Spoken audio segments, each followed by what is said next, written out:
This episode is brought to you by Progressive Insurance. Most of you listening right now are probably multitasking. Yep, while you're listening to me talk, you're probably also driving, cleaning, exercising, maybe even grocery shopping. But if you're not currently operating some kind of moving vehicle, there's something else you could be doing right now that's easy and could save you money right from your phone. Getting an auto quote from Progressive Insurance. Drivers who save by switching to Progressive save nearly $750 on average. Plus, auto customers qualify for an average of 7 discounts. There are discounts for having multiple vehicles on your policy, being a homeowner, and more. And just like your favorite podcast, Progressive will be with you 24/7, 365 days a year, so you're protected no matter what. So multitask right now. Quote your car insurance at progressive.com to join over 28 million drivers who trust Progressive. Progressive Casualty Insurance Company and Affiliates. National average 12-month savings of $744 by new customers surveyed who saved with Progressive between June 2022 and May 2023. Potential savings will vary. Discounts not available in all states and situations. Hey guys, it's Rob. Did you know there's an online cannabis company that ships federally legal THC right to your door? And they found a way to combine THC with carefully selected functional ingredients to create gummies, baked goods, and flour for whatever type of feeling you'd like to achieve. And I'm talking about Mood.com. They have an incredible line of cannabis gummies, and you can get 20% off your first order at Mood.com with promo code THENANDNOW. So forget one-size-fits-all supplements that only get you high. Mood's functional gummies are optimized to really start to work for you in as little as 15 minutes. And they take you to the mood you're looking for. They've got Mind Magic gummies, which are, focus you on your work and enhance creativity. That's a space I really like to work in. I like to feel creative and productive. But they've got moods for everybody. If you feel like just taking a nap, they've got that. Beyond gummies, they've also got flour. They've got pre-rolls, bakery treats, and beverages. And everything ships discreetly right to your door. No dispensary lines, no awkward conversations. Just better days and nights delivered to your doorstep. Best of all, not only is every Mood product backed by a 100-day satisfaction guarantee, but as I mentioned, listeners get 20% off their first order with code THENANDNOW. So head to Mood.com, find the functional gummy that matches exactly what you're looking for, and let Mood help you discover your perfect mood. And don't forget to use promo code THENANDNOW when you check out to save 20% on your first order. Try it today at Mood.com.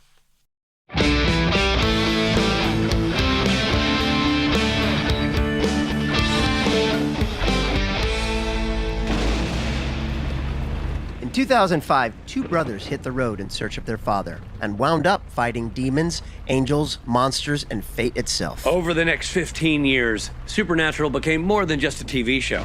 It became a family with one of the most passionate fan bases in the world.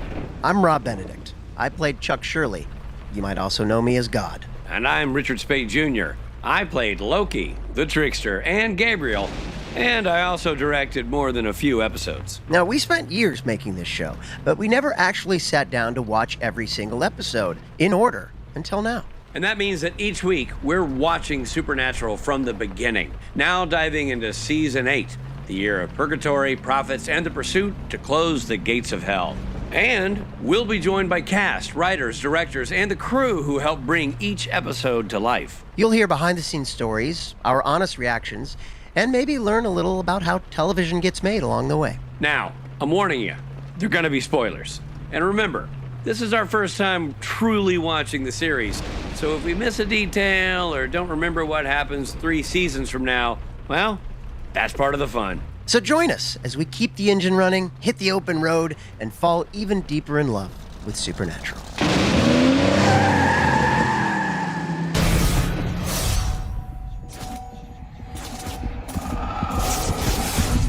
Hey everybody, I'm Rob Benedict. And I am Richard Speight Jr. And we're talking about Season 8, Episode 11, LARP and the Real Girl. Did you ever see Lars and the Real Girl? I did, and I very much enjoyed it. I never saw it. I knew that what this is a reference to, but I have never seen it. Ryan Gosling and a, what do you call that? Well, for lack of a better word, sex doll? Robbie. Well, it's what it is. I'm sorry. What do you call it? Making whoopee doll. There's a joke there. You're like, sex doll?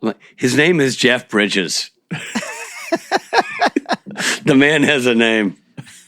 Hey, before we get going on all this fun stuff, thank you to all those that support the podcast directly through an Apple or Patreon subscription.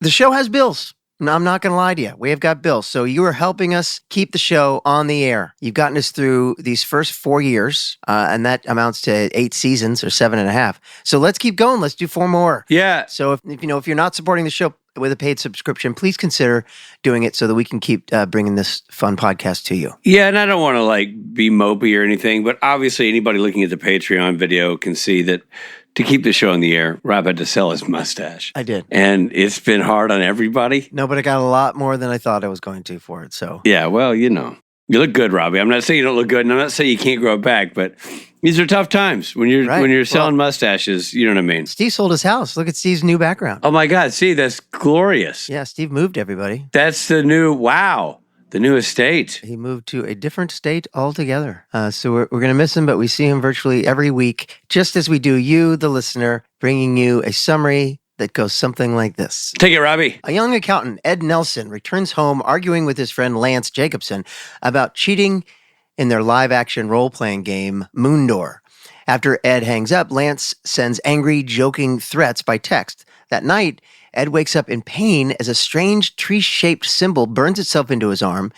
He hears galloping horses, and an unseen force violently tears him apart in a scene that really made me go, ugh. Yeah, dude, that was well done and creepy, and so well done. As soon as he started, doing the body position, I was like, oh no, he's getting drawn and quartered. Yeah. Wait, is that drawn and quartered? 100%. Well, yeah. Ouch, that's what I'll say. Yeah. What is it called then when they hang you up and gut you? I thought that was no British thing. Drawn and quartered is tying a horse to each of your limbs and then having them gallop away. That is a bummer. Yeah, because you're drawn and you're quartered. Oh, you know what it is?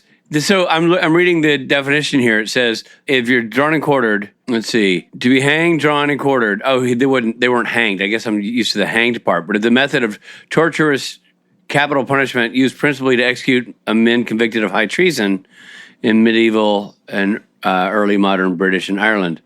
The traitor was fastened by the feet to a hurdle or a wooden panel and drawn behind a horse to the place of execution, where they were then hanged almost to the point of death, emasculated, I guess they made fun of them, disemboweled, beheaded, and quartered. Jesus. Their remains would then often be displayed in prominent places across the country, such as the London Bridge, to serve as a warning of the fate of traitors. Great. Well, that would have made a great addition to the fun facts. Yeah, but I want to get to the bottom of it now because I don't feel like being pulled in 4 directions by horses. It doesn't say it's being pulled in 4 different directions by horses. Well, you've notoriously gotten information that's not always correct. You're right. You're not wrong. Whatever it is, it's a bummer. It hurts. Well, what happened to this guy is that he was tied a rope on each limb, and galloping horses, went in 4 different directions, and they ripped his limbs off. Wild horses could drag him away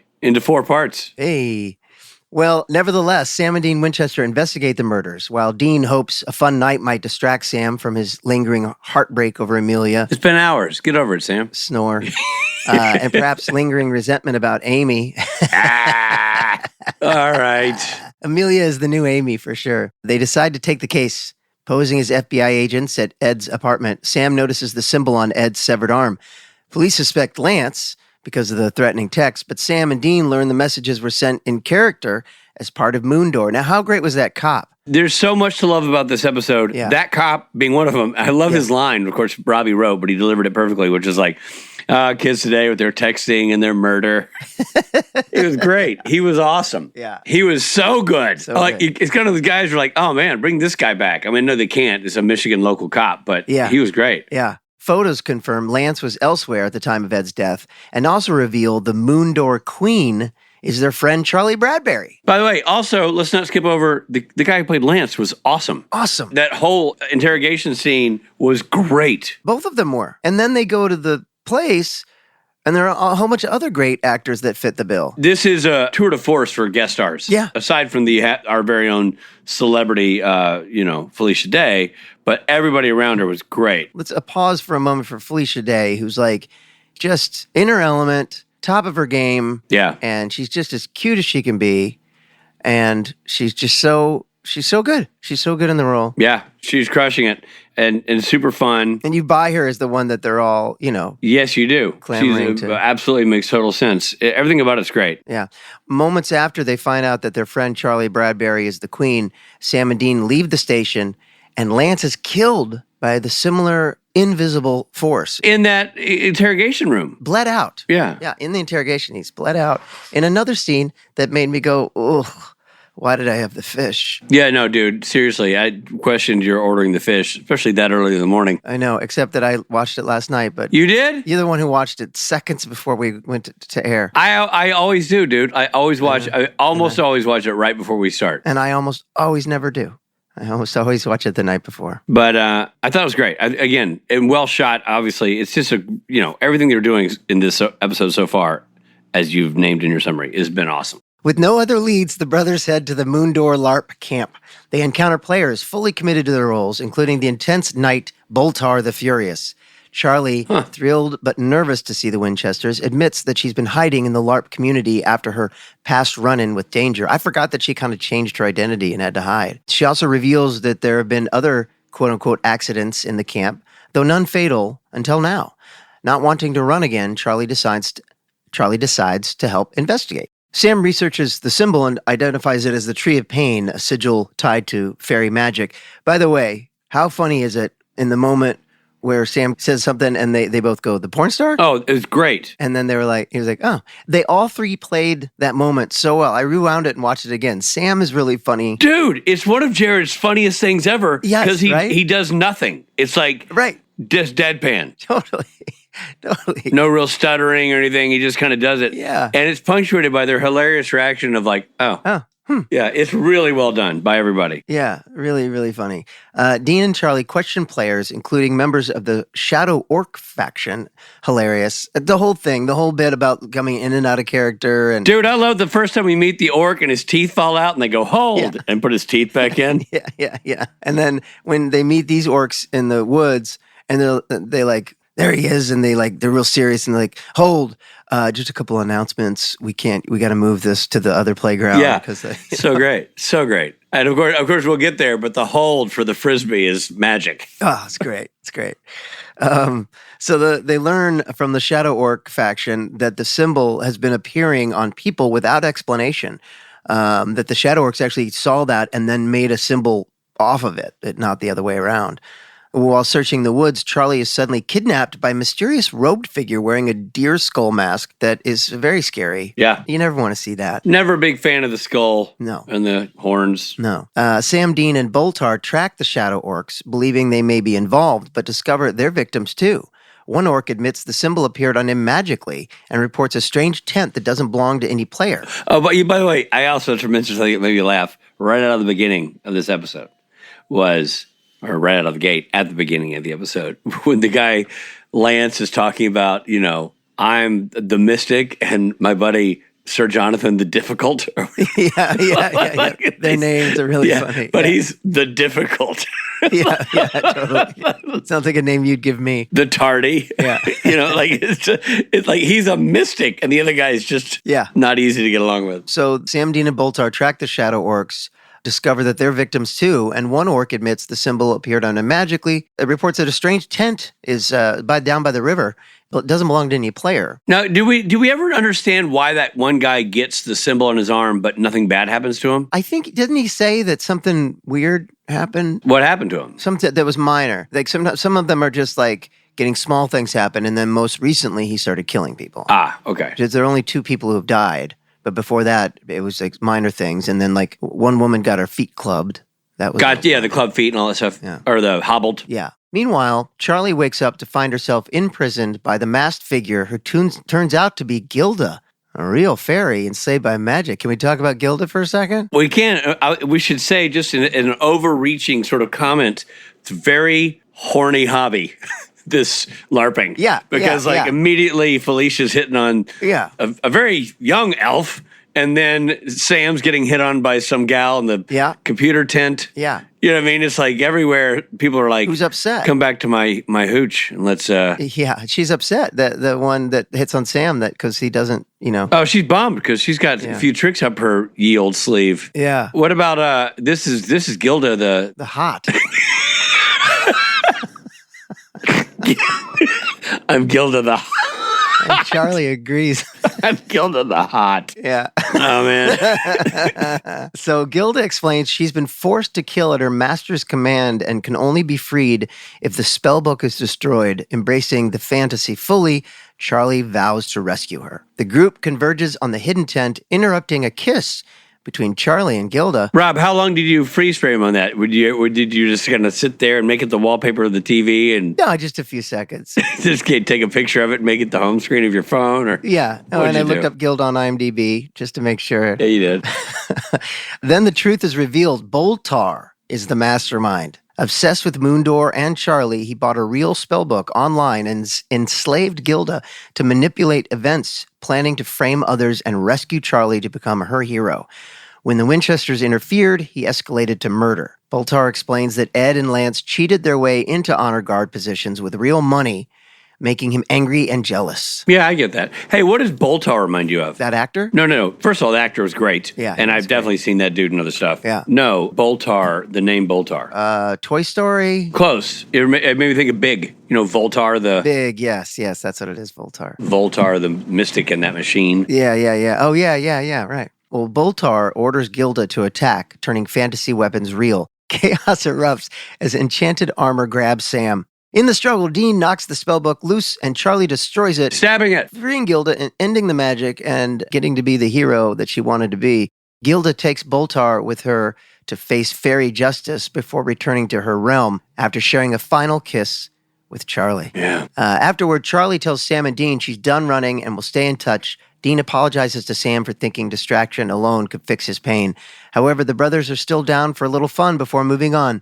The episode ends with Dean fully committed in costume, delivering a rousing Braveheart-style speech from Braveheart, actually, right? And charging into a joyful LARP battle alongside Sam, Charlie, and the rest of the LARPers. Okay, so that was awesome Frisbee moment we talked about where they're like, hold, and the guy comes in the Frisbee. And I like the way the guy does it. He's like, with his hands, like, sorry guys. I will tell you that I know that you and I have seen a clip of that no less than 10,000 times of Jensen tripping. Yes. Where the blooper. Yeah, right. That's what I always see, the blooper, Jensen starts and falls. Oh, right. I never knew that Jared Padalecki was alongside for Standing that. next to him. No, never. Me neither. Me neither. Until watching the episode, I'm like, oh. Yes. Because Jared blends into the background, and when we see the clip, obviously you watch the show, but you watch the clip, they just show Jensen telling the speech or saying the speech and then falling. Well, and his rock and roll long hair is pulled back into like a ponytail or something. Correct. So he looks like he blends in with everybody else. It's a real trip.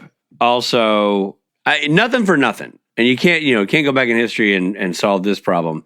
But when you watch this episode, don't you think that the writers thought for a split second, we should make Charlie a regular or make her a strong recurring? I know. Like you watch this, you're like, this is a serving up one of the best characters, one of the best support characters, non-angel, non-mystical characters 100%. that the show ever generated. Makes me wonder if they ever came to her and said, hey, do you because Felicia's a busy person. Yeah. But yeah, no, I 100% agreed. In that scene that I rewound and watched because it was so funny and the chemistry is so good between the three of them, she's a great third foil for them. Yeah. And like you said, she's not an angel or in heaven or anything. She's just a person.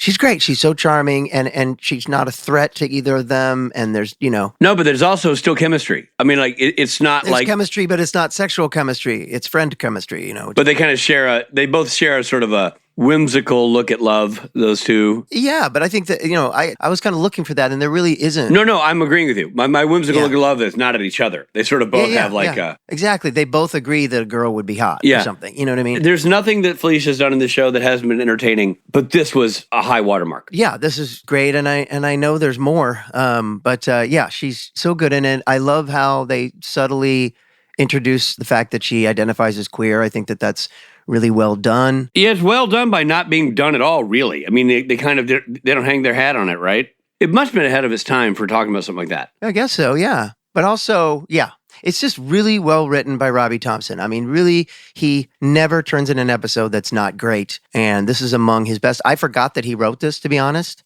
And as I'm watching the credits, I'm always really curious of who wrote it, who directed it. And it was directed by Jeannot, who you and I have worked with. Jeannot, who crushed this one. Rest in peace, Jeannot, who is such a great director and directed some great Supernatural episodes and so many episodes of television. And when I saw Robbie Thompson's name, I was like, of course it's Robbie, of course. Because Robbie gets it, man. He's a writer who is also a fan. He writes, there's so much layered going on here. It's not just the two brothers fighting monsters. There's so much more going on here. And I just loved it. And it's so funny. So funny. Agreed. My favorite kind of episode. So do you want to go into the next Let's do it. thing that you call R. Rob and Rich. Ratings. GD breath of fresh air this episode was. We've been waiting for this all season 8, man. Yeah. You know what I mean? We needed this. Yeah. This was great. There was literally no speed bump in this episode. I thought the guest casting was spot on. So good. I thought they balanced the drama and comedy well. Her going in and out of the tent when she realized it was magic was a really cool effect. Yes, totally. And like straight up scary, you know, before it was revealed that it was a hot fairy, like straight up scary with the skull. Yeah. Yeah, and I also feel like, I mean, there's always a temptation to quote unquote make fun of nerds in this kind of episode. I thought they did a good job balancing that and not doing that too hard, especially by making Jensen into it a little bit, made it cool. Yeah, well, the whole bit where it starts with him kind of doing that, kind of mocking, like, and then like, wait, hold on, that's kind of cool. Then he's doing battlefield movements. Yeah, and like showing her how she could do it better. Yeah, and honestly, Jared plays a great straight guy. That's, you know, which clarifying for everybody in comedy, that's the person that's not being goofy, but he's being funny with just flat looks. And, you know, being deadpan. He did great. So funny. Did a great discovery of the supporting characters before we even find out Felicia is a part of this show is great. Yeah. Well, dude, I got no notes. This is incredibly well directed. And it's not a Phil or Bob one. You know what I mean? It's fun to see Jeannot and, you know, not that Jeannot's I wouldn't say a fresh face. He's a veteran director of many movies and TV shows, including Supernatural. But he just does a great job. The sets, by the way, also were amazing. Yeah. The set of this with Jerry and his team did an amazing job. Yeah. Everybody involved with doing makeup and costume in the background did a great job.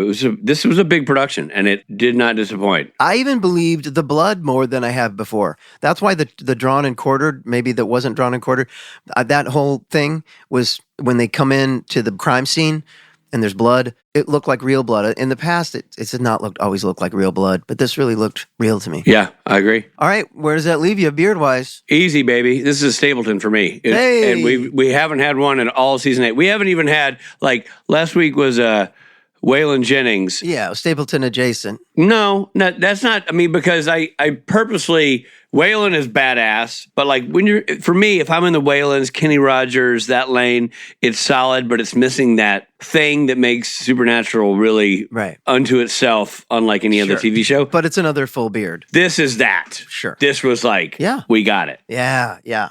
All right. And similarly, giving it the full Kenny Loggins.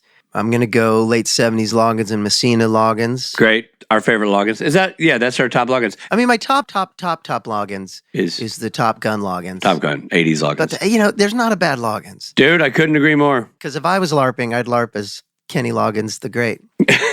Kenny Loggins the Rocker. Kenny Yield Loggins. He just had a birthday, I think. I saw that online.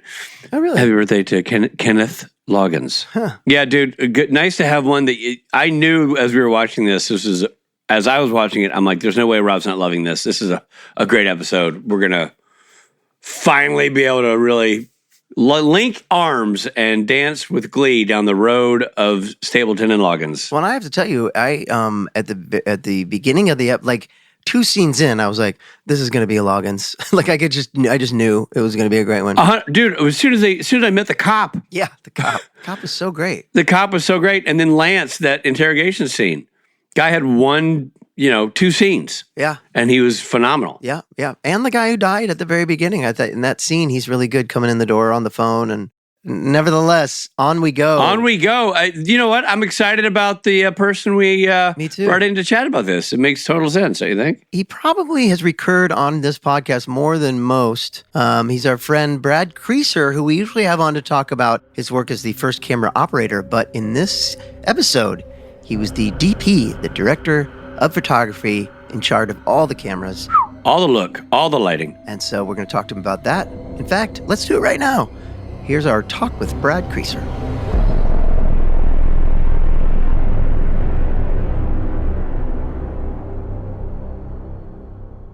Hey, Brad. Hey, how are things, guys? Good, man. Thanks for doing this. We're stoked to have you be a part of this conversation. This is great. This episode's very important to me, as you know. Oh, my God. It had to be huge. So right out of the gate, how many episodes had you DP'd previous to this for Supernatural? This is my first episode as a DP on Supernatural. That's what I thought. What a big one to get handed. Yeah. So what did that promotion mean to you personally and professionally? Well, this was an opportunity that was fantastic and long coming. I mean, I'd been doing second units since season 2, but Serge was given the opportunity to direct, so he was off prepping. Well, we shot this one with the Jeannot, and I can't say enough about how amazing Jeannot was. We miss him dearly. He was such a character and such a fun director, and he was, for my first director, was, phenomenal. It was really special, and just a fun script, like just a crazy, wacky adventure this whole episode was. Yeah. Oh, man. But it was great. So, yeah, I got to do 2 in a row because right after LARP, we went right on to Serge's episode as a director, which is up next. Right. You guys should call him for that for As Time Goes By, which was his first directorial debut in the introduction of Abaddon and Henry. And, yeah, it was another big episode, which was Men of Letters, all of that. It all began in that episode. So it's with, flashbacks to the 50s. And fun. That'll be a fun one to talk to him about. But yeah, this was a great episode. Robbie, he's a great writer. So good. And Jeannot was just a fantastic collaborator to work with and just such a character. Did you know him previous to Supernatural or only from Supernatural stuff? Only from Supernatural, but I have colleagues here in town that worked with him on many different shows that, of course, said the same thing. There was nothing but good things to say about Jeannot. And I think he just passed last year. He did. Yeah. But just a character. Just hold that thought. We're coming right back.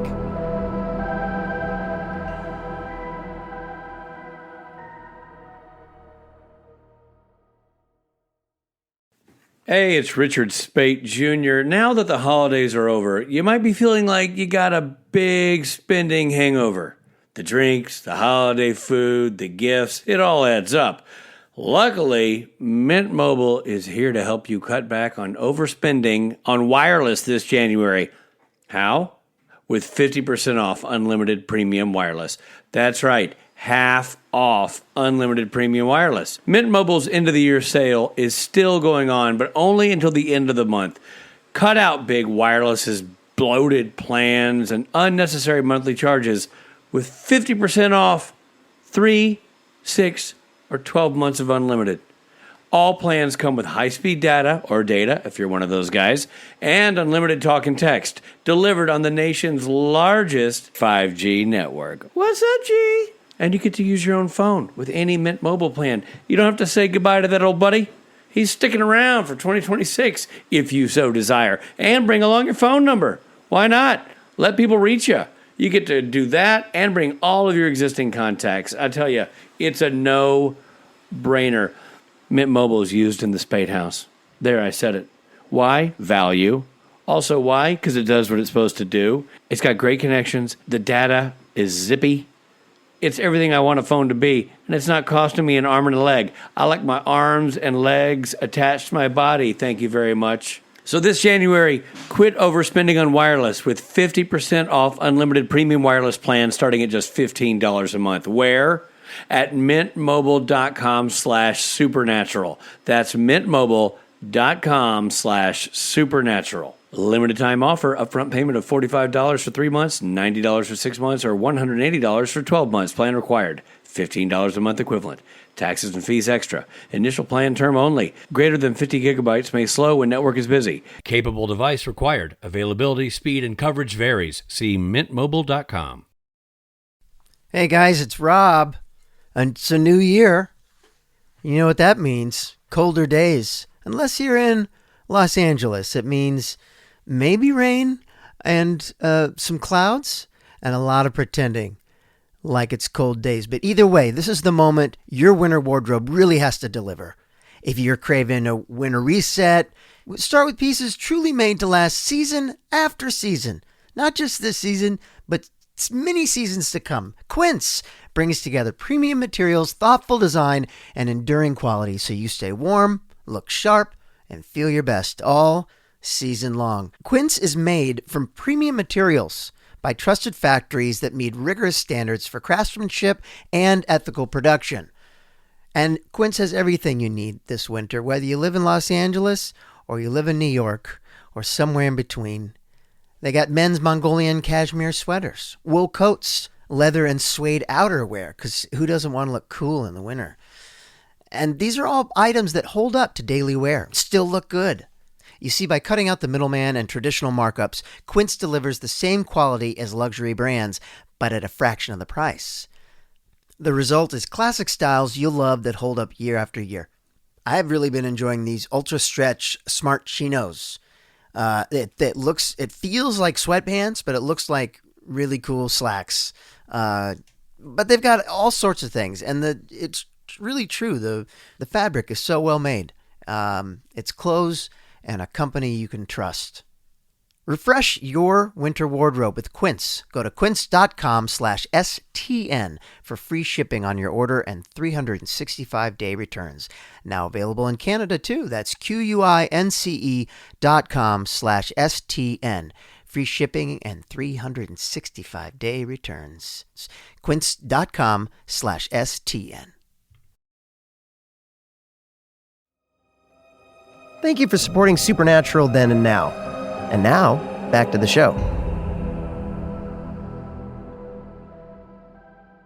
Was Serge around as a resource, or did you want to bounce ideas off him, or you're like, this is my ship? Probably did talk to him a little bit, but he wasn't around. No, he was fully into prepping his episode as a director, so he was pretty consumed. But I felt confident enough. I mean, we're into it now. This is season 8. And yeah, like I said, I had been shooting, even before Supernatural, I had DP'd stuff. So this was just a great opportunity. I ended up doing 10 episodes of Supernatural in the end, 2 of which Serge and I sort of co-DP'd. But this was the first. And so it holds near and dear in me heart. Oh, it's so great, man. So awesome. And then who became your A-camera operator? We just bumped up. Rosie? Yeah, it probably was Rosie in season 8. So he went from B to A, and then we probably bumped up Maddie to do B cam. So yeah, it was, again, we had the best crew. Just for people listening, what, as a camera operator, your job is to shoot, but as a DP, how does that job change what you do, other than you're sitting in a chair watching monitors instead? Well, the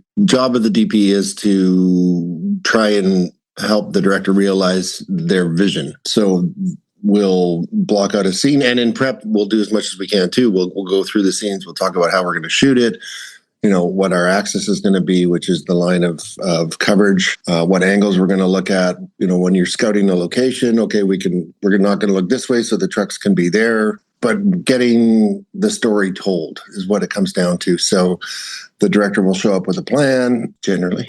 You hope.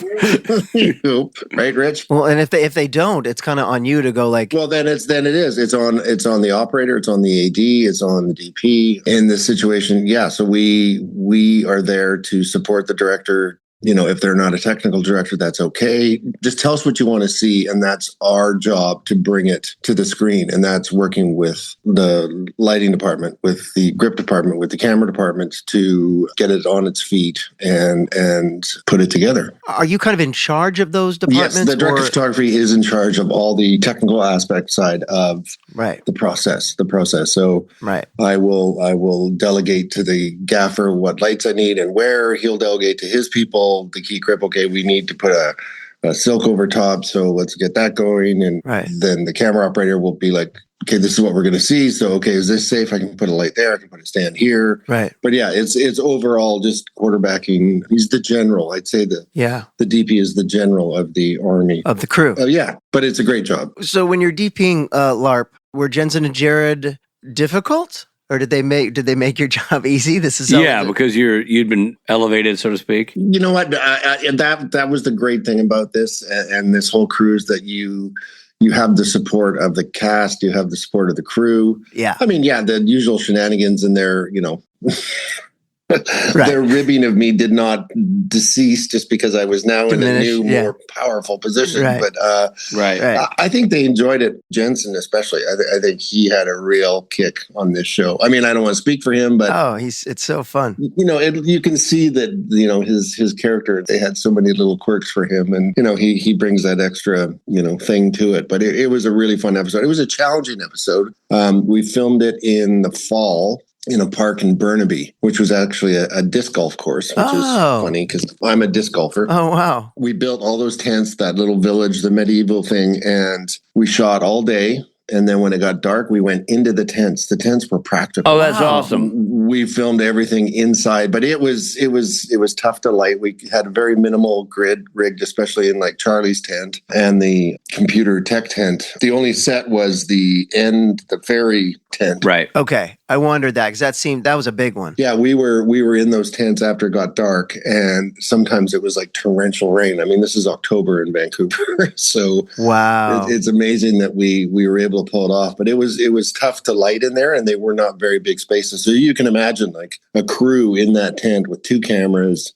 All the lighting, doing those scenes with the 3 of them, especially with Jared Jensen and Felicia. And Felicia, again, I can't say enough. She's just so wonderful to work with. She really brings it, and was such a gas on this one. Yeah, Rob was saying earlier she was so much in her element. Yeah, really. Like aside from just as a performer, but she knows that shorthand and language and that world well. Yeah, no, it was a hoot. Oh, it's just a home run. It's a home run of an episode. Great supporting cast too. Even like the sheriff in the beginning. Oh, we love him. Dude, we were saying that every guest star is a home run hitter. Yeah, what is it he says? It's your world, agent. It's your world, or whatever.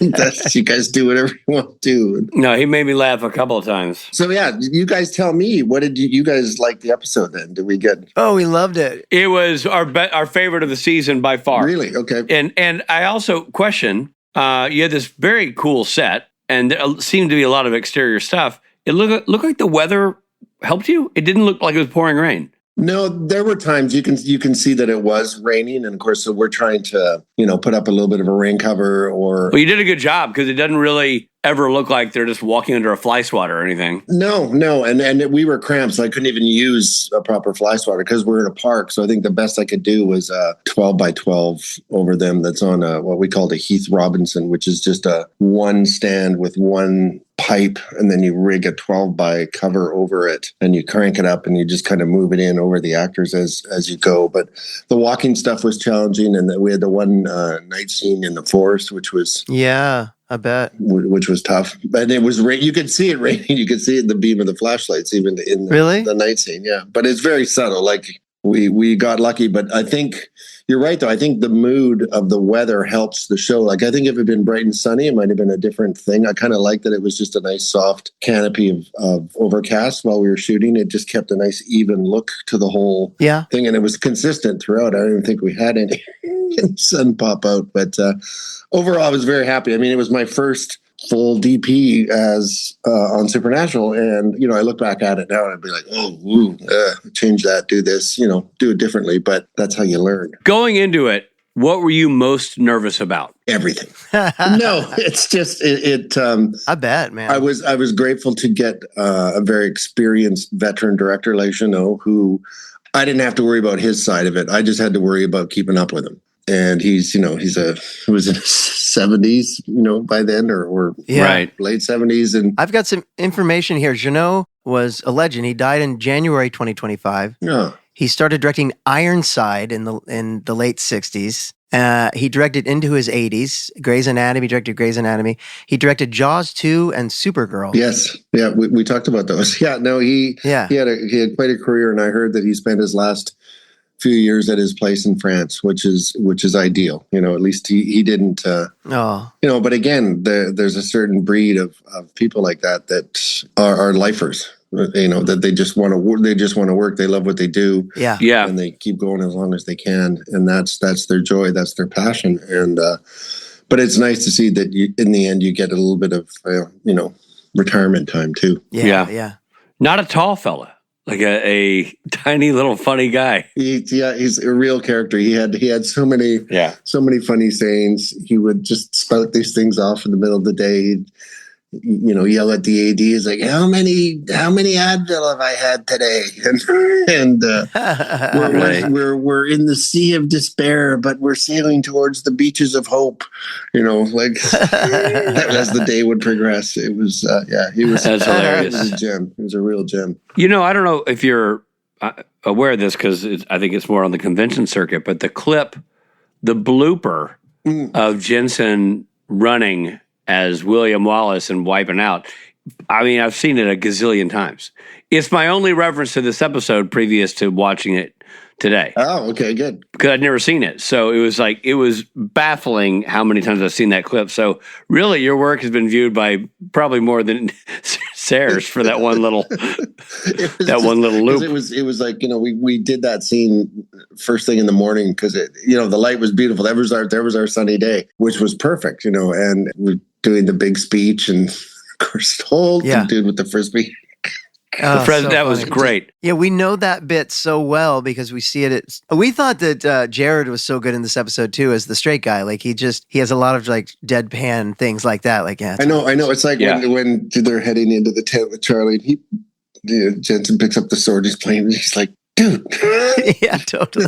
and of course when they're in the tent and they're overlooking the map with the army pieces and Jensen and Felicia are like, oh yeah, if you put your broadsword guys up front here, it's like, and you're right. Jared being the straight man was awesome in this. The slow-mo reveal of Charlie is great. Oh, with after the battle and taking the helmet off. Flip. It was just it was so good.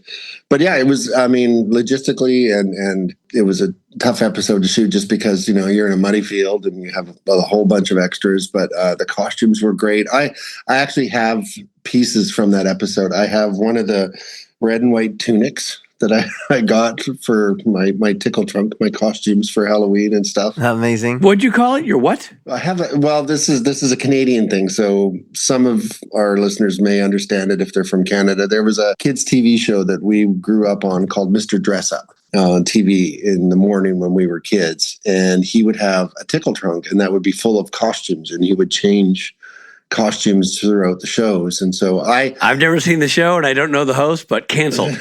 No, he was a Canadian icon, a legend, and he always came on just before Sesame Street. So that was my childhood. A tickle trunk, which is okay. Yeah, maybe different connotations in this day and age. Rich threatens me with his tickle trunk all the time, and I tell Rob if he tickles my trunk one more time, I swear I'm going to HR. I should have been more careful. I forgot it's YouTube. But no, it's like, and I have it today. This is where I keep all my Halloween stuff. I have all my costumes. And, okay. And so I also got a couple of the big green elfin hats with the ears. And sure. Oh, yeah, just fun stuff. I mean, we were saying out every guest star in this episode is fantastic, even the smallest part. Yeah. And I would say also all the extras are great. Like the shots you have of just people gathering when we first are setting up the LARPing community. And they all are like spot on. Yeah. They're all like totally great casting of extras. Yeah, and the guy in the stockade. Oh, dude, it was so great. His teeth fell out. Like every joke worked. Yeah, no, everything landed. The guy that played Bolton or whatever, he was great too. Yeah. And again, all local folks, I think. But great supporting cast. Galandria in the tent that's flirting with Jared, and she's good. Strikes out. She was great. A little disappointed. Come by my tent later. And Jared. Jared. I was saying that everybody was it was a very frisky LARP world. Yeah. Everybody hitting on everybody else. I think the stereotype is that it is kind of that way in those communities.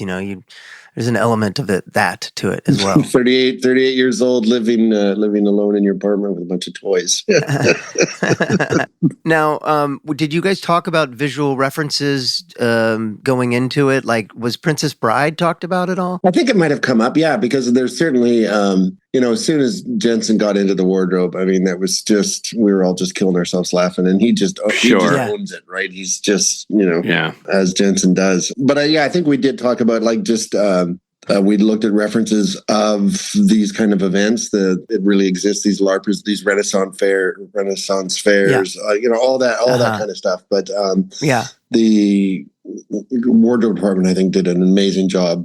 Pulling it all together, and the art department with the tents. And there was a lot of discussion about the tents, and it was a tough one to visualize because of the schedule that we had to do everything on location. Like we couldn't do all the day work in the camp and then do a company move to the studio or whatever to go in to do the interior tents. It just was not feasible. So it was decided upon doing things practically on location, that we would shoot out the daylight, and then when it got dark, move in and do all the tent work. It was tough, but like planning, all the color design for the tents and kind of the visual style. Yeah, I think we referenced a lot of, and even some of the older projects, like some of the older Robin Hoods and those kind of movies. Right. Yeah, Sure. But it was a LARP. That had to be a busy couple of days for makeup and hair and wardrobe. Oh yeah, I mean just a lot of cast and all the wardrobe, and then I think Jeannot and I talked about this a little bit. There's a little bit of like the Monty Python and the Holy Grail, especially when she's being followed in the forest by the dark cloak going behind, and the AOEs and kind of that building of the tension, and then the guy comes out, and again, he's all with his mouth gear, and he throws. The throwing of the beanbags was hilarious. Like, dark magic. And he's like, oh my God.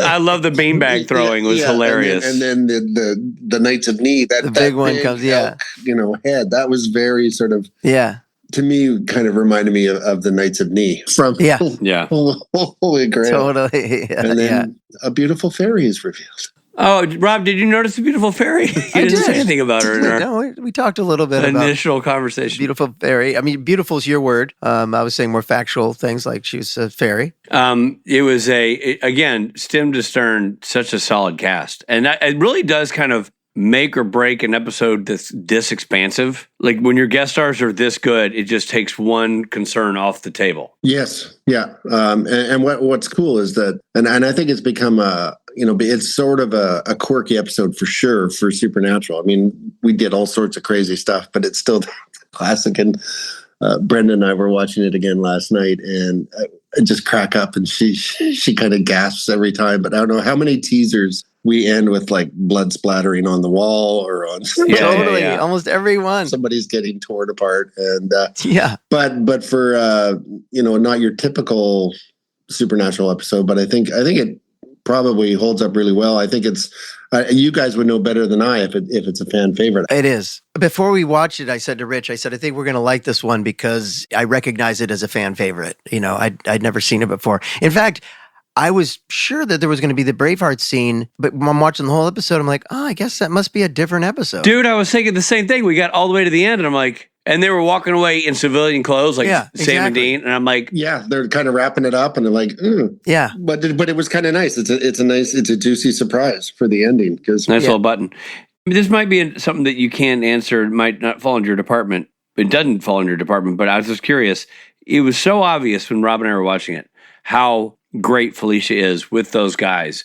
Was there ever rumblings of her being around more as an actress? She felt like she was working her way into the cast. I think so. Yeah. I mean, we had just come off, I think it was season 7 was the Dick Roman Leviathan arc. And that was probably the first time we met Charlie. Yeah. Was it? Yeah, I think so. Because Brenda asked, is this like when we first meet her? I was like, no. All that recap at the beginning. We've seen Charlie before this. But I'm surprised that she wasn't around more. I mean, they did bring her back again several more times. Yeah. Up until we killed her. It's terrible. She feels like somebody who could have been, I mean, I know this is the woulda, shoulda, coulda, but she could have been a more integral part of some storylines. Yeah, and there was even a hint that there was a little bit of a thing between her and Jensen in a way, but Rich spotted that too. I didn't as much, but she also has her own ideas of what makes her happy and romantically. Yeah, Charlie was a great character, and Felicia just owned that performance, being the queen, and the reveal of her, when they're watching the video and battling for the queen, the battle of the kingdom, and cut to the queen, and there she is in all of her glory. It's really great too, because if you don't know that Felicia's in it, then that reveal is completely out of the blue. Yeah. But makes complete sense. Yeah. Robbie wrote a great world in which she would inhabit. Yeah. And what a great reveal. And it makes total sense, but you don't see it coming. Yeah. That's so great about Robbie too, is he knows this world. Like he obviously he knows the LARPing world. And so all the sort of the game of it all he would be familiar with. Yeah. And he obviously did his homework very, very well, because it felt very real. I mean, I know of a few people in town that kind of do Renaissance fairs and role play and whatnot. But I thought it was really well handled and not making fun of the community. It's just, it exists, and this is what they do. And it's kind of fun. You talk about, first of all, you did a great job. I mean, it just looks fantastic. Thank you. It was, like I said, I look at it now and I'm like, oh, okay, I would change a few things, but it's... Well, that's my question. I wanted to know, when you're looking at it, obviously it's not something Rob and I would notice, but what are you seeing that you go, oh, I would do this differently? I would have lit it better in the tent. In the Queen's tent. That's the only... But how? The limited grid and... I don't know. It was super challenging. We had a real makeshift lightweight grid, so I couldn't use bigger fixtures. And we're still in the old technology back then, too. We were not with digital lights yet. We're still using tungsten fixtures or Kino flows. And so you're up on a ladder to fix anything. Yeah, exactly. And then having to gel things instead of just flick a switch. And we're so, it's gone so advanced now. Lighting technology is amazing, what we can do. And it's all wireless, digitally controlled. You can dial in any color, temperature, any brightness, any effect on almost any fixture. And last minute, I need a little eye light. You got a 2-foot tube that's all remote. Okay, 3200 Kelvin, 30%, boom, okay, go. You can just put it in the scene without stopping down. But back then it was a pain in the ass to have to change gels. Okay, we're going tonight. Got to get up there and change the gels on the fixture to go to blue. And right. And there was a thing that bothers me, and it was nothing I could have changed really, so I should kind of get over it, because the color temperatures were a little funky on the Kino flows, and that was just a product of what they were. How they were manufactured, you mean? How? Yeah, and just some of them had a bit of a magenta cast or a little bit of a more of a greener, and it was tough to balance. And that sort of the stuff is what I noticed, but I don't think anybody else would. And I would be like, oh, those Kinos. Let me ask you this. The tent seemed to be tan flaps, kind of, tan brown. Yeah, well, it was like a burgundy. Was that a positive or negative for you? I didn't want it to be too dark, so I funny enough, it was John Marshnick was the production designer on this. Wow, it's everybody elevated. Everybody got a bump up. And the series I just finished on the island, John was the production designer, so it was fun to work with him again. And but we talked about it not being too dark in there, so we had the gold panels. I mean, we wanted to be royal and regal, but it had to be practical. I would have gone for something a little bit more brighter or even opaque, that I could pound light from the outside to glow the tent, but it was a heavier fabric, so that didn't really work. Right. But it fit the story, the colors. But it's just so crazy. There's a queen size bed, and I know, her giant portrait over the bed, and a portrait of her. Yeah, I saw that painting of her. Yeah. But you see it actually once when they're looking for her after she disappears. Jensen kind of flicks the tent open. You can see. So I was like, look, this is real. The realism of it, I think, really helped us. Yeah. Yeah. Being on location and forcing us to do it that way. It was, like I said, it was logistically challenging, especially when it was torrential rain and we're trying to shoot the scenes inside. I think they probably had to do a lot of ADR because of the sound of the rain on the tent. Yeah. Oh, well, you sure couldn't tell. Another funny moment is when they show up as FBI agents that everyone always believes, and the LARPers were like, obviously you're cosplaying. No, we're not. No, let me see that. This is wrong because it doesn't have enough numbers. Oh, that was genius. Yeah, we didn't talk about that. That was great. That was fantastic. It's I get the detail. It's just No, you're not. Yeah. Yes, we are. No, Yeah. you're not. And of course they would know. And I love the fact the guy knows like in a Yeah, millisecond. it's like, well, no, they changed this to this with 2 letters, and then that was so good. Yeah. Okay. Yeah. We're not doing crossover today. Okay. That's in February. That was really Yeah, funny. This every 3rd month. It's Yeah. we're not doing the mashup. Okay. Yeah. I cannot let this go. And did you guys pay attention to the voiceovers? Yeah. Well, I heard Bob Singer at the end. Yeah, and in the beginning, he was there like the shadow orcs when they're introducing all the tribes on the video. It's also okay. Bob. And then at the end, the voiceover, it just cracks me up. I know. Nobody made more VO money on Supernatural than Bob Singer. He's everywhere. Yeah. He is the voice of Supernatural. Every time you've got a voice like that, I'm just now discovering it's always Bob. Always Bob. The smooth, dulcet tones of Bob Singer. Hey, welcome to He's got a great voice for it. the Shadow Orcs, Yeah. the Moon Door. Yeah, Yeah. it was really good. I had to make mention of that. Hi, Bob. Love you. Miss you. Yeah. Yeah. Yeah, no, it was so good. Such a hoot. Great episode. I'm so thrilled that you guys invited me for this one because this, like I said, this one meant a lot. It was a big beginning for me. Oh yeah, this is a big one to be handed. This is not a bottle episode. This is a big one. Yeah. And you really knocked it out of the park. You really, I mean, the scary parts were scary. The blood even looked more real to me. The funny parts were hilarious.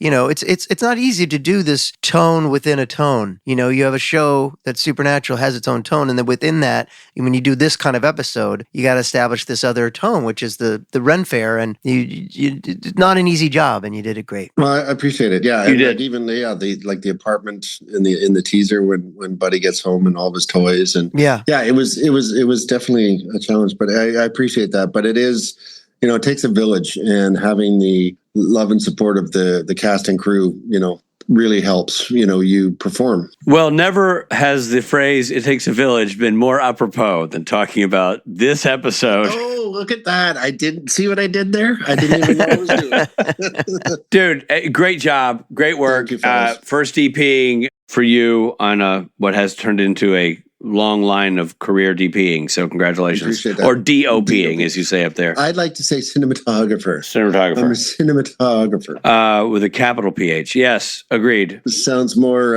hoity-toity. Yeah. Damn right it does, and you deserve it. It's awesome. And thank you for being part of this conversation today, man. We really love having you on, and this was a unique experience to get you on for this sort of debut of yours. Well, I really appreciate it, guys. I'm always thrilled to join you, and I appreciate the invite. And hopefully we'll get to do some more. But you're going to love, if you haven't seen 812 as time goes by, which is on deck next. I don't know if you've watched it yet. It's No. it's a doozy.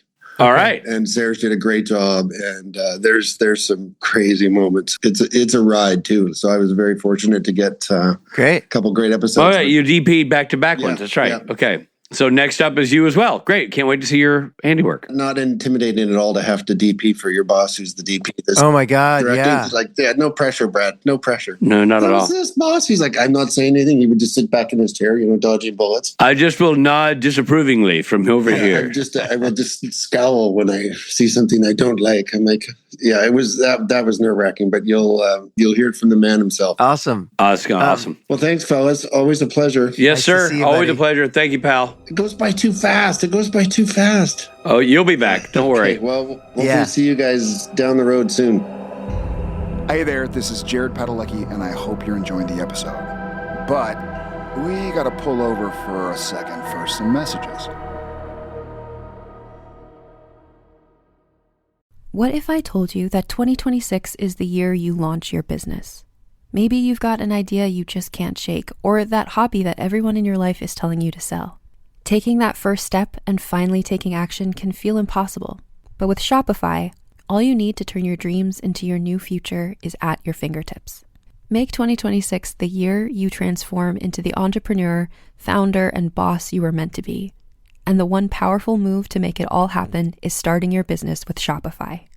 Shopify gives you everything you need to sell online and in person, giving you all the tools to easily build your dream store. Choose from hundreds of beautiful templates that you can customize to match your brand. And you can set up quickly with Shopify's built-in AI tools that will help you write product descriptions and headlines, as well as edit product photos. Millions of entrepreneurs have already made this leap, from household names like Gymshark and Mattel to first-time business owners just getting started. Marketing is built in too. You can create email and social campaigns within Shopify to reach customers wherever they are. And as you grow, Shopify grows with you. The same dashboard that you start with will evolve as your business does to handle more orders and expand to new markets. In 2026, stop waiting and start selling with Shopify. Sign up for your $1 per month trial and start selling today at shopify.com/realm. Go to shopify.com/realm. That's shopify.com/realm. Hear your first this new year with Shopify by your side. Kaylee Cuoco and Sam Claflin star in the MGM Plus original series, Vanished. When the man Alice loves disappears on a train to the south of France, every romantic memory becomes evidence. Every intimate detail, a potential threat. She thought she knew everything about him, but she may not even know his real name. 4-part thriller Vanished premieres February 1st on MGM Plus. Finding the truth is a dangerous affair.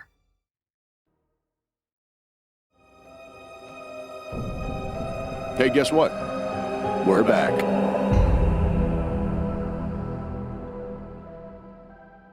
Well, Brad Creasser, what can you say other than Brad Creasser? He's a classic, and I didn't realize this was his first DP job on Supernatural. And this is not an easy one, man. I can imagine he was like, gulp. No. But he crushed it. Yeah, he really did. I'm also excited that it sounds like we've got a nice bunch of good episodes here. Yeah, we're round the corner here. Some good ones. Yeah, getting into a rhythm here in season 8. I love it. I'm dying to get into the next segment. Well, shall we? Yes. Mythology!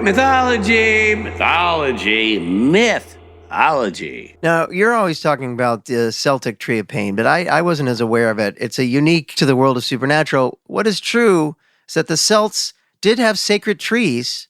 There are 9 key sacred trees, Rich. Now, I have a question for you, Robert, as the erudite Northwestern grad of the group. Uh-huh. I've heard it Celtic and I've heard it Celtic. Is one of them right? Celtics, obviously the Boston Celtics.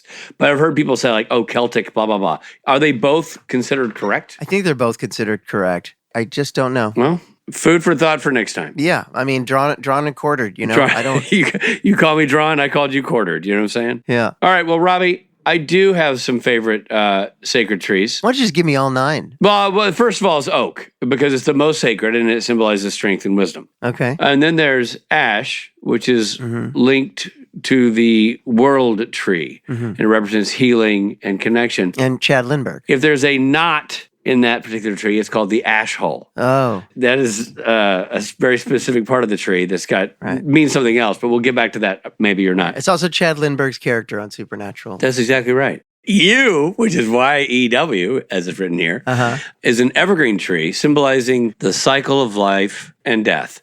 It's also highly poisonous. Yew? Which that's why it's called yew. Yew. Hazel! That's the tree of life, representing luck and insight. Sure. Birch. I went to high school with a guy named Chris Birch. Yeah, you did. But his last name is spelled B-U-R-C-H. Oh. And Chris Birch is not a sacred tree. However, B-I-R-C-H is, and it symbolizes new birth and fertility. There you go, Robbie. Then there's hawthorn. Hawthorn. A.K.A. May tree. May tree. Sure you may. Yeah. But can you tree? It's associated with love and protection. And then, of course, the apple tree.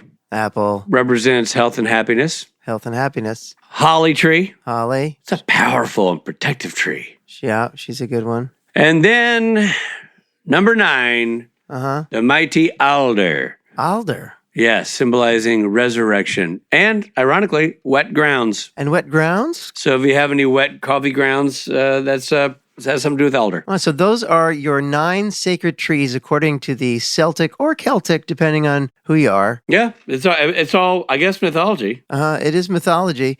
And I'm surprised that some trees left out. Which ones do you wish had been a part of this? The pine? Pine got blown off. Boy, they really blackballed pine in this one. Yeah. Redwood? Redwood. Redwood's big and tall, and pine is Christmassy. Yeah. Smells nice. Yeah. Evergreen. Evergreen, not... God, I know so little about trees. I'm literally racking my brain for other tree names.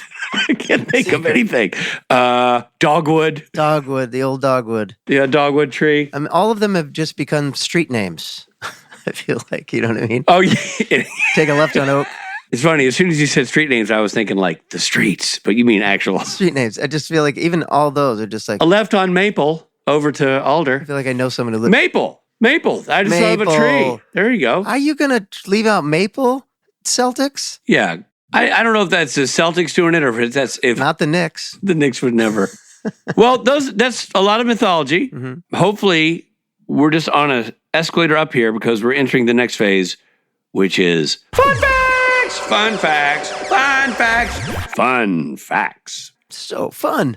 The name of the episode plays on the title of the film from 2007, Lars and the Real Girl, featuring Ryan Gosling having an affair or a girlfriend who is a sex doll. His name is Beau Bridges. Or as Rich likes to say, making Whoopi doll. Making Whoopi doll. The aliases Sam and Dean used, Agents Taggart and Rosewood, did you know what those are? I did. They're from Beverly Hills Cop. I did not get that till right now. Taggart sounded familiar. I didn't know Rosewood. Are the names of Beverly Hills police detectives featured in the 1984 film Beverly Hills Cop starring Edward Murphy and Nick Nolte. No Nick Nolte in that one, but it did have Edward Murphy. Beverly Hills Cop is not... Nick Nolte wasn't in Beverly Hills Cop. Heinlein and Bradbury, both last names used by Charlie, are the surnames for the famous dead science fiction authors Robert A. Heinlein and Ray Bradbury. Did you know that one? I've never heard of Robert A. Heinlein, so no. Me neither. I didn't ever put together that Charlie Bradbury did from Ray Bradbury, but... No, but it makes sense. I don't know. Charlie asks, is there really such a thing as a monster magnet? Well, in 1966, Frank Zappa and the Mothers of Invention released a song titled Return of the Son of Monster Magnet. Wow, funny. There was also that 90s band Monster Magnet. Do you remember them? No. Yeah, I kept thinking, like, they had a song. If I played you the one sort of, I think they're Canadian, as a matter of fact. Uh-huh. And they had one song that was kind of big in that sort of era. For a minute, and I bet if I played it for you, you'd know it, but it's Monster Magnet. Well, again, it's so great about Robbie, and that's what I meant earlier when I said it's layered. Like there's no lazy reference. Everything has a specific meaning. You know what I mean? He would have known that Bradbury, he would have seen Charlie Bradbury, I'm like, I'm going to name her other last name Heinlein because Bradbury Heinlein, you know, like Monster Magnet, he would have known that Frank Zappa, you know, Taggart and Rosewood. Like, that's a specific reference, you know? Yeah, man, very.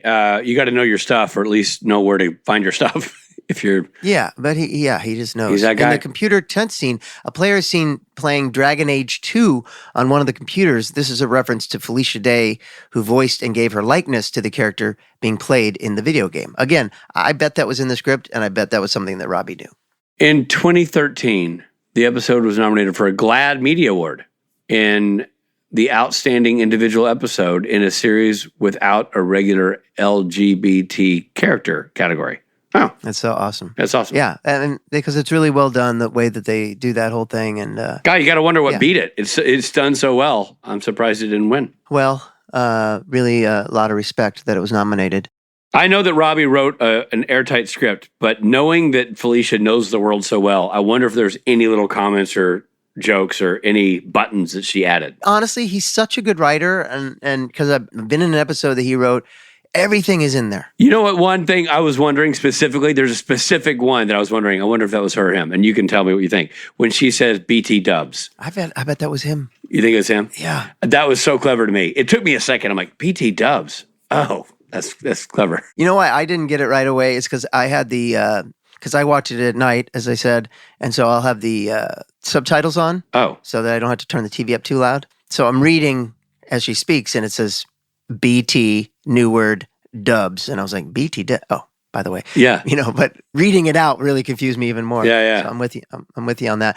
And but I guess what I was saying too is I bet you he got a kick out of the fact that he was writing for Felicia. Like, he knew he was writing for Felicia. That's why I bet he put in that Dragon Age 2. And I could be wrong. All right. But he's so smart that he would know that. What a matchup. Like, what a perfectly partnered role and actress. Well, what a fun episode of podcasting. What a fun episode of television. Fun all around. I feel like we just took a bath in breath mints. A refreshing new beginning for there you go. the season 8. There you are, season 8. Yeah. There you are. We knew you were in there somewhere, season 8. We knew you were there. There's Supernatural coming through. There it so, is. yes, fine episode and excited for the next couple. Yeah, I'm excited for the next one. Brad has teed it up for us, so very exciting. Yeah. And I know we have Adam Rose's episode coming up after that. A lot of good stuff on the horizon, season 8. Yeah, and Gil McKinney. We got Gil McKinney coming up. We got Elena Huffman, a lot of our friends we've not seen yet on the show. Gilbert. So I'm excited about that. Me too. Well, we'll see you next time, everyone. Yes, we will. This episode of Supernatural features Jared Padalecki as Sam Winchester, Jensen Ackles as Dean Winchester. Guest stars include Felicia Day, Hank Harris, Tiffany DuPont, Don Thompson, and Haig Sutherland. LARP and The Real Girl was written by Robbie Thompson, directed by Jeannot Szwarc. Editing by Nicole Baer, music by Christopher Leonards. The second assistant director was Deborah Hurst. Deb. Hey, Deb. Executive produced by Robert Singer and Jeremy Carver. Supernatural was created by Eric Kripke. The episode featured the following songs: China Grove by the Doobie Brothers. Whoa, China Grove. The episode originally aired on January 23rd, 2013. This episode of Supernatural Then and Now was hosted and executive produced by Richard Spade Jr. and Rob Benedict. Produced by Stephen Hine, written by Stephen Hine and Haida Holscher. And edited and associate produced by Trey Booty. What's up, Booty? Music provided by Tim Wynn. The episode was originally recorded with the help of Sonic Fuel Studios. This podcast is from Story Mill Media. Follow the podcast on Instagram and YouTube at SPN Then and Now. Become a member of the podcast to get early access, chat rooms with other podcast fans, and video interviews at patreon.com/SPN Then and Now.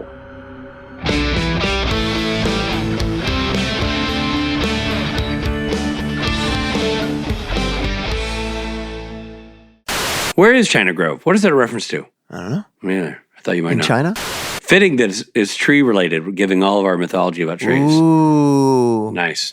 Hey, everybody, I'm Rob Benedict. And I'm getting a phone call on a landline. That doesn't happen very often.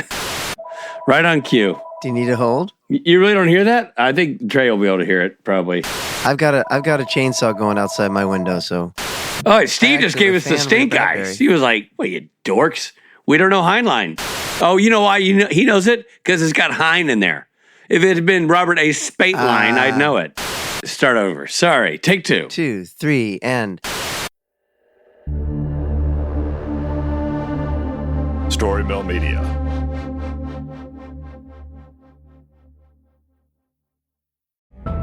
The war is over, and both sides lost. Kingdoms were reduced to cinders, and armies scattered like bones in the dust. Now the survivors claw to what's left of a broken world, praying the darkness chooses someone else tonight. But in the Shadow Dark, the darkness always wins. This is old school adventuring at its most cruel. Your torch ticks down in real time, and when that flame dies, something else rises to finish the job. This is a brutal rules-light nightmare with a story that emerges organically based on the decisions that the characters make. This is what it felt like to play RPGs in the 80s, and man, it is so good to be back. Join the Glass Cannon podcast as we plunge into the Shadow Dark every Thursday night at 8 p.m. Eastern on youtube.com/theglasscannon, with the podcast version dropping the next day. See what everybody's talking about and join us in the dark. For 8 years, we've been asking the same question over and over again.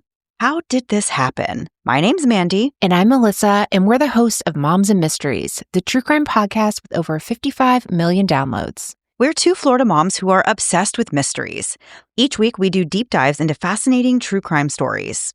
We cover everything from infamous cases like Casey Anthony to the bizarre and complex crimes right here in our home state, like the shocking murder of FSU professor Dan Markell. We bring you the facts, but with warmth and wit you'd only get from 2 friends who have been hooked on mysteries since childhood. Join us for new episodes of Moms and Mysteries every Tuesday and Thursday.